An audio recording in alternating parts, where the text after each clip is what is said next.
Second lesson in physics வந்து kinematics. Kinematics அப்படின்னா about kinetic energy. Okay, energy வந்து two types இருக்கு. Okay, ஒன்னு வந்து potential energy, இன்னொன்னு வந்து kinetic energy. Potential energy, இன்னொன்னு வந்து kinetic energy. Okay, potential energy na the energy at rest னு அர்த்தம். Okay, kinetic energy na the energy during movement. Move பண்றதுக்கு தேவையான எனர்ஜி, அதுதான் வந்து kinetic energy. Okay, so kinematics அப்படின்னா நம்ம வந்து we are going to study about different types of motion, different types of movements பத்தி படிக்க போறோம் and அதுக்கான derivations எல்லாமே வந்து படிக்க போறோம். ஓகேவா? ஸோ எழுதிக்கோங்க. ஃபர்ஸ்ட் பாயிண்ட் டேட் போடுங்க. ஃபர்ஸ்ட் பாயிண்ட் எழுதிக்கோங்க. Kinematics deals with different types of motions. Different types of motions. Deals with different types of motions.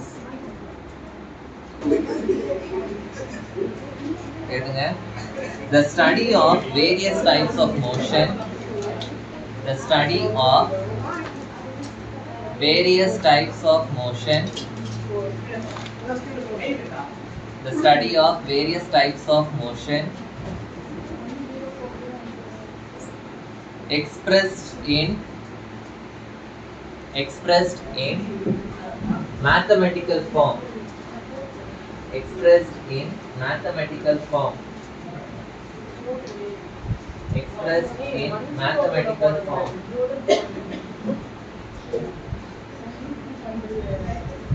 It's called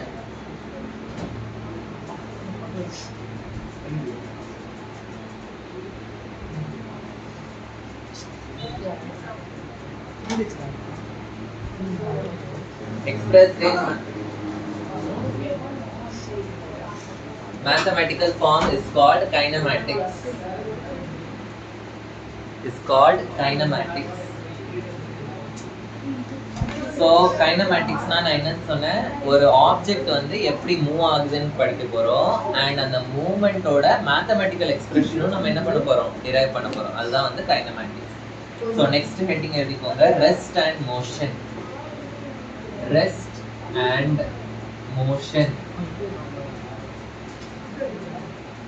ரெஸ்ட்னா என்ன, மோஷன்னா என்ன அப்படின்னு படிக்க போறோம். ஓகே, ரெஸ்ட்னா என்ன? இப்போ ஒரு ஆப்ஜெக்ட் இங்க இருக்கு, ஒரு பால்.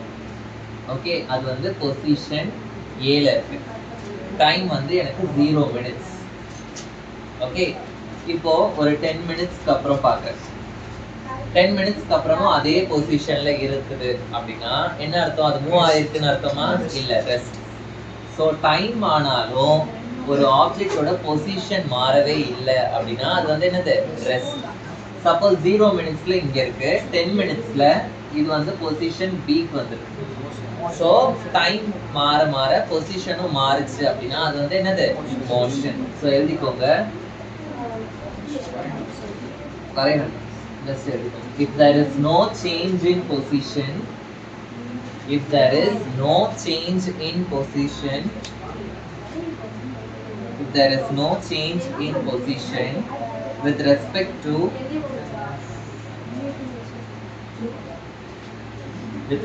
to time, if there is no change in position with respect to time, it is called rest. It is called rest. Next, the change in position. The change in position with respect to time. The change in position with respect to time is called motion.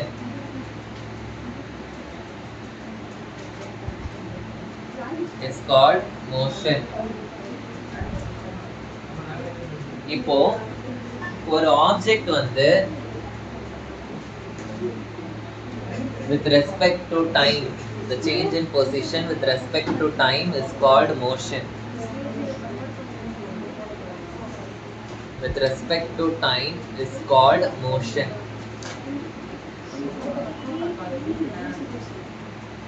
Okay, இப்போ ஒரு ஆப்ஜெக்டோட position, suppose for example ஒரு ரூம்குள்ள ஒரு house fly பறந்துட்டு இருக்கு. Okay, அந்த house ஃப்ளையோட position என்ன அப்படின்றது நமக்கு எக்ஸ்பிளைன் பண்ணணும் அப்படின்னா நமக்கு we need 3 axes. ஓகே, ஒரு ஆப்ஜெக்டோட பொசிஷன் என்ன அப்படின்றத நம்ம ரெப்ரசன்ட் பண்ணணும்னா நமக்கு எத்தனை ஆக்சிஸ் வேணும்? 3 ஆக்சிஸ். ஒன்று வந்து X axis, Y axis, Z axis. அப்போ இப்படி இருந்ததுன்னா 3 ஆக்சிஸ் இருந்ததுன்னா X axis, Y axis, Z axis, இப்படி 3 ஆக்சிஸ் இருந்ததுன்னா இங்க ஒரு ஆப்ஜெக்ட் இருக்கும்போது நம்மளால சொல்ல தெரியும். ஓகே, எக்ஸ் ஆக்சிஸ்ல இவ்வளோ தூரம் தள்ளி அந்த ஆப்ஜெக்ட் இருக்கு, ஒய் ஆக்சிஸ்ல இவ்வளோ தூரம் தள்ளி அந்த ஆப்ஜெக்ட் இருக்கு, அதே மாதிரி இசட் ஆக்சிஸ்ல இவ்வளோ தூரம் தள்ளி அந்த ஆப்ஜெக்ட் இருக்கு அப்படின்னு நம்மளால என்ன பண்ண முடியும்? எக்ஸ்பிளைன் பண்ண முடியும். ஸோ ஒரு ஆப்ஜெக்ட் வந்து ஏதோ ஒரு ஸ்பேஸ்ல இருக்கு அப்படின்னா அதை ரெப்ரசன்ட் பண்றதுக்கு நமக்கு எத்தனை ஆக்சிஸ் வேணும்? 3 ஆக்சிஸ் வேணும். X comma Y comma Z. Okay, இந்த 3 ஆக்சிஸும் இருக்கிற அந்த ஃப்ரேமை வந்து நம்ம என்னன்னு சொல்லுவோம் அப்படின்னா ஃப்ரேம் ஆஃப் ரெஃபரன்ஸ் அப்படின்னு சொல்லுவோம். என்ன சொல்லுவோம்? Frame of reference. எழுதிக்கோங்க. To describe a position of object, to describe a position of object, to describe a position of object, we need a 3 coordinate system, a 3 coordinate system, a 3 coordinate system called as frame of reference, called as frame of reference.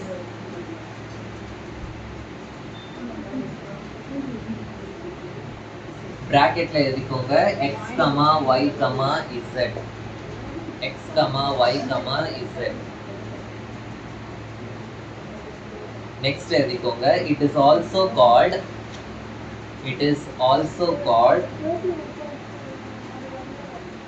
Cartesian coordinate system. Cartesian coordinate system.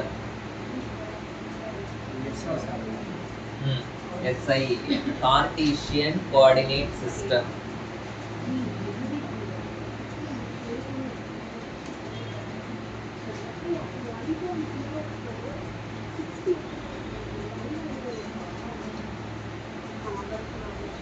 next heading frame of reference na enna purinjudha?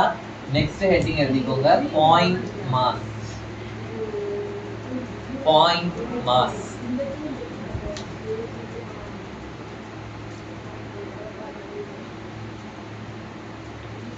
இப்போ நான் suppose இந்த book இருக்குன்னு வைங்களேன், இந்த புக்கை நான் ஒரு ஃபிங்கர்ல balance பண்ண ட்ரை பண்றேன்.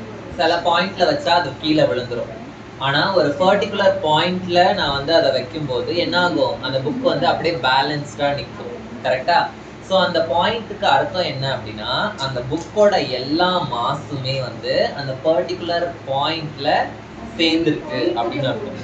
ஸோ அந்த பாயிண்ட்ல நான் கை வச்சு பேலன்ஸ் பண்ணும்போது என்ன ஆகும்? அந்த புக் வந்து பேலன்ஸ்டா நிற்கும்.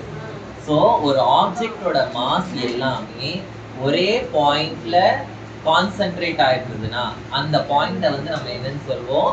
பாயிண்ட் மாஸ் அப்படின்னு சொல்லுவோம். அப்படின்னா மாஸ் ஆஃப் த ஆப்ஜெக்ட், அந்த ஆப்ஜெக்டோட ஃபுல் மாஸுமே ஒரு பர்டிகுலர் பாயிண்ட்ல இருக்குன்னு அப்படின்னு அர்த்தம். அதுதான் வந்து என்னது?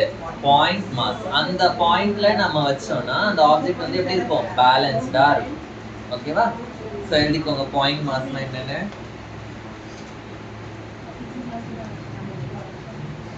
If the mass of any object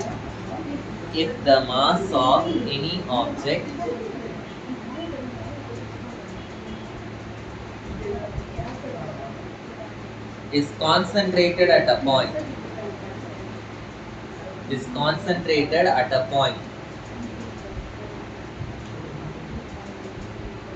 then it is called point mass. then it is called point mass. Point மாஸ்னா அந்த இடத்துல தான் வந்து அந்த ஃபுல் ஆப்ஜெக்டோட மாஸுமே அந்த இடத்துல தான் இருக்குன்னு அர்த்தம். அப்போ அந்த இடத்துல வந்து இன்ஃபைனைட் மாஸ் இருக்கு அப்படின்னு சொல்லுவோம். ஏன்னா எல்லா மாஸுமே அந்த இடத்துல தான் இருக்கு. ஸோ அதனால தட் பாயிண்ட் வந்து ஹேஸ் இன்ஃபைனைட். இன்ஃபைனைட்னா என்னது? நிறைய மாஸ் இருக்கு அப்படின்னு அர்த்தம். ஸோ எழுதிக்கோங்க next point. The point mass has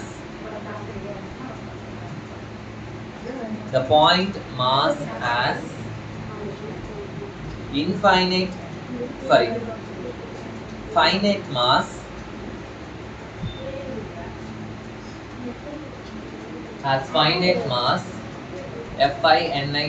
finite mass with zero dimension.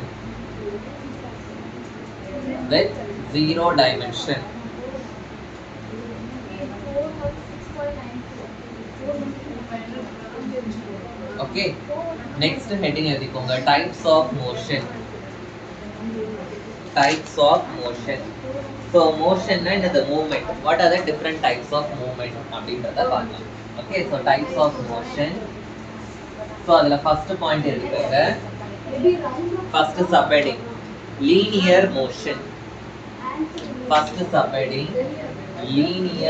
motion.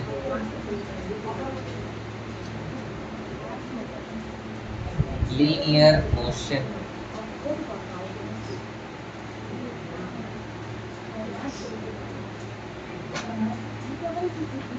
Linear மோஷன்னா ஏதாவது ஒரு மூவ்மெண்ட் வந்து ஸ்ட்ரெயிட் லைன்ல இருந்ததுன்னா அது வந்து linear motion.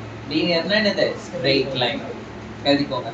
If the object moves in a straight line, it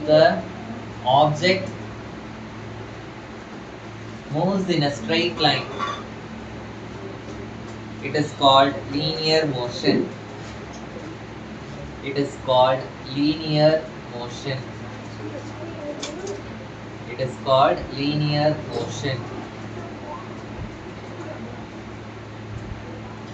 Example எழுதிக்கோங்க. An athlete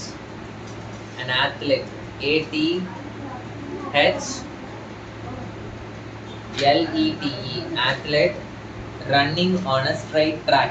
Athlete na யாரு தெரியும்ல? Athlete running on a straight track. வழி விடுறா. சார் கூட உங்களுக்கு. சார் இருக்கு sir. An athlete running on a straight track. So புரிஞ்சுதா linear motion னா என்னன்னு? நெக்ஸ்ட் எழுதிக்கோங்க. Circular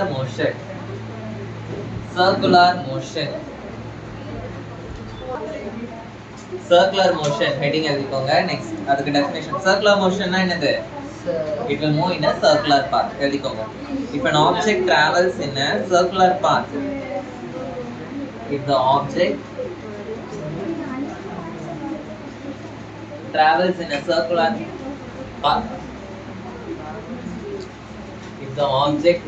in a circular path, it is called circular motion. Simi படிச்சு தானே எழுதுற? பார்த்து எழுதுறியா? ஒன்னொன்னா படிச்சு எழுதுங்க. சாரா உனக்கு எக்ஸாம் இருக்கு, பார்த்து. எக்ஸாம்பிள் சொல்லுங்க. சர்க்குலர் பாத்ல மூவ் ஆகுறது ஏதாவது? ஃபேன். அது ரொட்டேஷன். சைக்கிள். சர்க்குலர் பாத்ல மூவ் ஆகுறது நீங்க வந்து இப்படி ஸ்பின் ஆகுறது சொல்றீங்க. ஸ்பின் ஆகுறது கேட்கல நானு. அது மூவ்மெண்டே இப்படி ரொட்டேட் ஆகுற மாதிரி மூவ் ஆகுறது கேக்குறேன். எல்லாத்துக்கும் ஆத்லெட். எர்த் வந்து சன்னை சுத்துறது.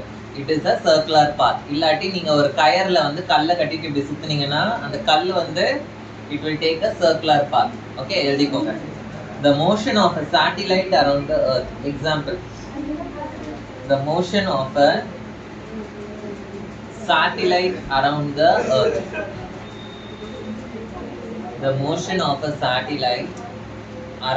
earth.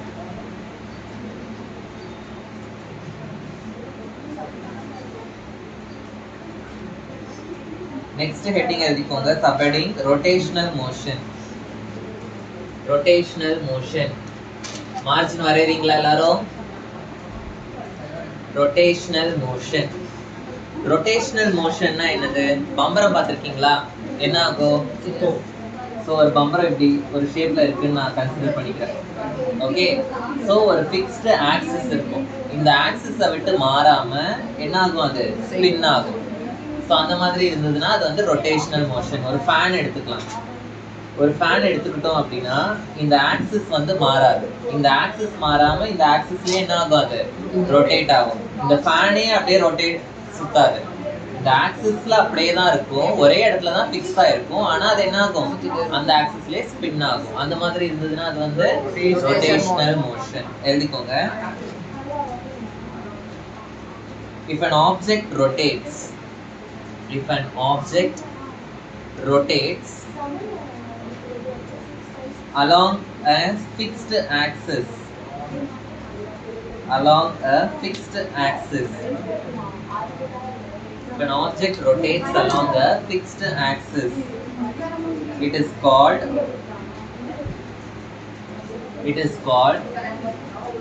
rotational motion.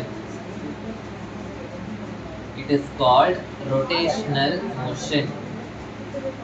Example எழுதிக்கோங்க. Spinning of the earth. Spinning of the earth. S-P-I-N-N-I-N-G. Spinning of the earth.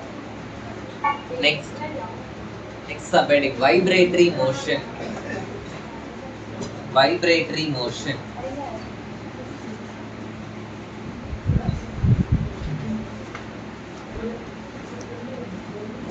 Vibratory motion.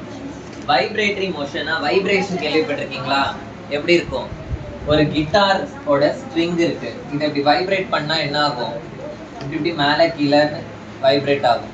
Okay, so vibratory மோஷன்னா to and fro motion. To and fro மோஷன்னா என்னது? முன்னாடி போயிட்டு பின்னாடி வருது, முன்னாடி போயிட்டு பின்னாடி வருது. ஸோ இந்த மாதிரி டு அண்ட் ஃப்ரோ மோஷன், அதுதான் வந்து என்னது? Vibratory motion. எழுதிக்கோங்க. If an object undergoes to and fro motion, if an object undergoes to and fro motion, it is called vibratory motion. To and fro motion. To and fro na munnum pinnum. Okay, to and fro motion, it is called vibratory motion. It is called vibratory motion. Full stop. It is also called oscillatory motion. It is also called oscillatory motion. It is also called oscillatory motion.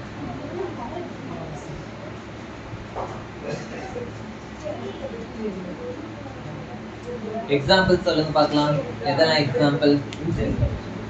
ஊஞ்சல், வேற கிட்டாரோட string. Okay, so எழுதிக்கோங்க. Movement of a swing.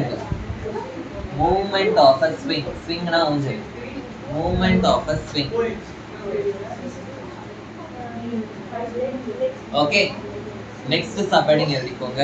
Motion in one dimension. Next subheading, motion in one dimension.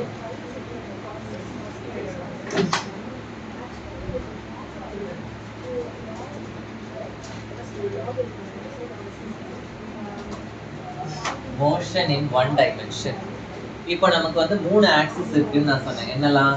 x axis, y axis, z axis. மூணு axis இருக்கு. இப்போ ஒரு object வந்து வெறும் ஒரே ஒரு ஆக்சிஸ்ல மட்டும் மூவ் ஆச்சு அப்படின்னா, இப்போ ஒரு பால் இங்க இருந்து ரோல் ஆகுது. ஓகே, அப்போ அது என்ன ஆகுது? எக்ஸ் ஆக்சிஸ்ல மட்டும் தான் அதோட டிஸ்டன்ஸ் என்ன ஆகுது? இன்க்ரீஸ் ஆகிட்டே போயிட்டு இருக்கு. ஒய் ஆக்சிஸ்ல அதே பாயிண்ட்ல தான் இருக்கு. இசட் ஆக்சிஸ்லயும் அதே பாயிண்ட்ல தான் இருக்கு. வெறும் எக்ஸ் ஆக்சிஸ்ல மட்டும் தான் என்ன ஆகுது? அதோட டிஸ்டன்ஸ் வந்து இன்க்ரீஸ் ஆகுது. ஸோ ஒரு ஆப்ஜெக்ட் வந்து ஒரே ஒரு ஆக்சிஸ்ல மட்டும் மூவ் ஆச்சு அப்படின்னா அது வந்து என்னது? ஒன் டைமென்ஷன் மோஷன் அப்படின்னு அர்த்தம். ஓகேவா? எழுதிக்கோங்க. If the object moves in a straight line, if the object moves in a straight line, if the object moves in a straight line in one axis, in one axis. Example, motion of a train in a straight railway track. Motion of a train in a straight railway track.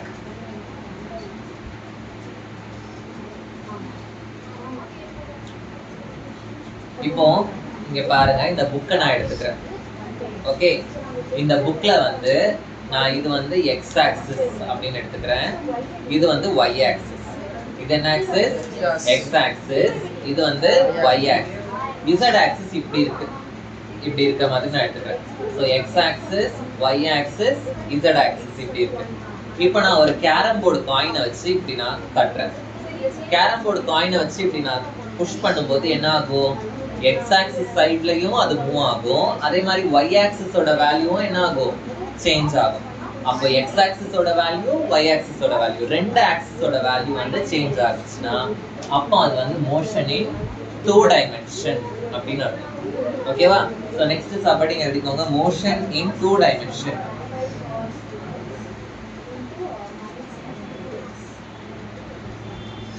Motion in 2 dimension. எழுதிக்கோங்க.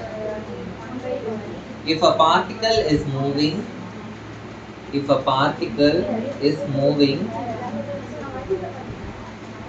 along a curved path, if a particle is moving along a curved path on a plane, if a particle is moving along a curved path in a plane, it is called 2-dimensional motion. It is called 2-dimensional motion. It is called 2-dimensional motion. Ma, இந்த screen நான் போடுறேன். ரோஷினி அந்த side இதை cover பண்றாங்க. It is called 2-dimensional motion. மேல மேல.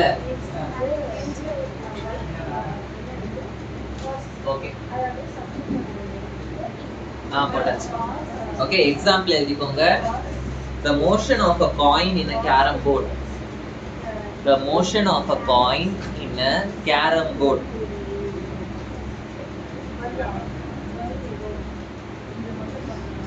Motion of coin in a carom board. Next என்னது? 1 dimension, 2 dimension முடிஞ்சிச்சு. Next என்னது? Motion in 3 dimension. 3 dimensionனா எல்லா மூணு ஆக்சிஸுமே வந்து இன்வால்வ் ஆகும். ஓகேவா? எழுதிக்கோங்க. சப்போர்ட்டிங் எழுதிக்கோங்க. Motion in 3 dimension. Motion in 3 dimension.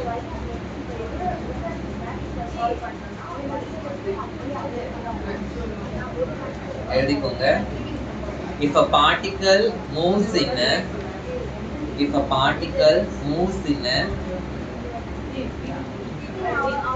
3-dimensional space, if a particle moves in a 3-dimensional space,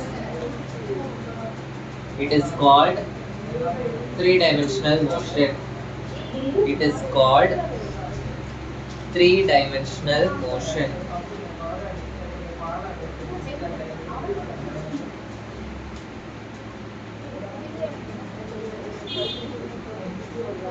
example சொல்லுங்க.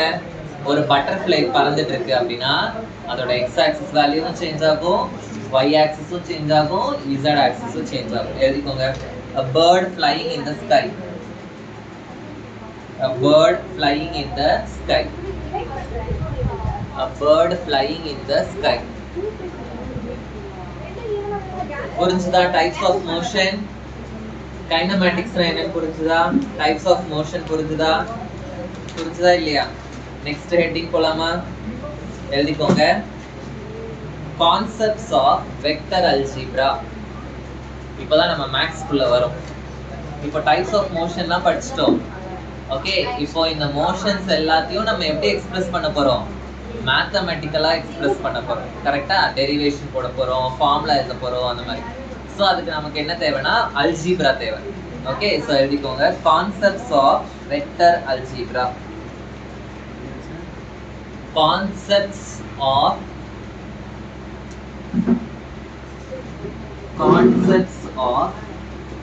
Vector algebra.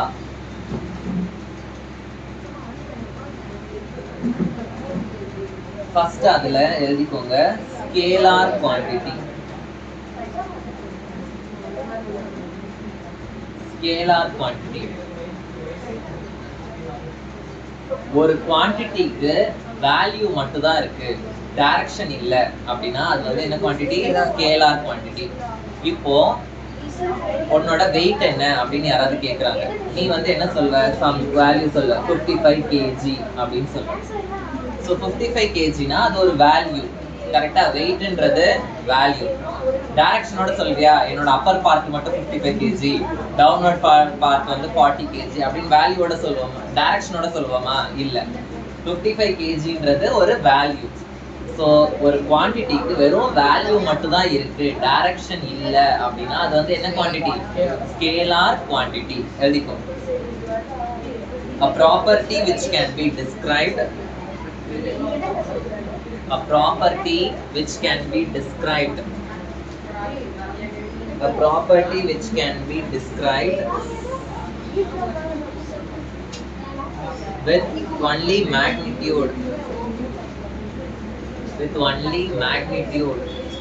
A property which can be described with only magnitude. Okay, example edhikonga. Distance, comma mass, comma temperature, comma energy, etc. Energy, etc. Next one is vector quantity. Vector quantity.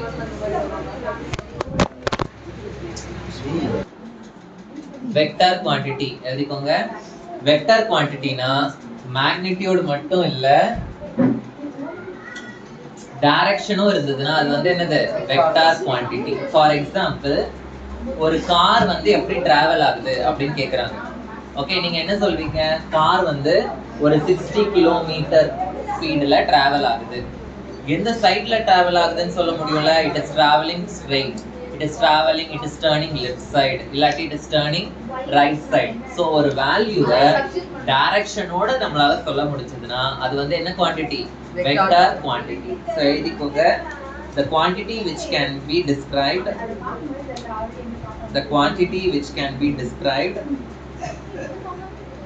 by both magnitude and direction, which can be described, the quantity which can be described by both magnitude and direction, by both magnitude and direction is called vector quantity.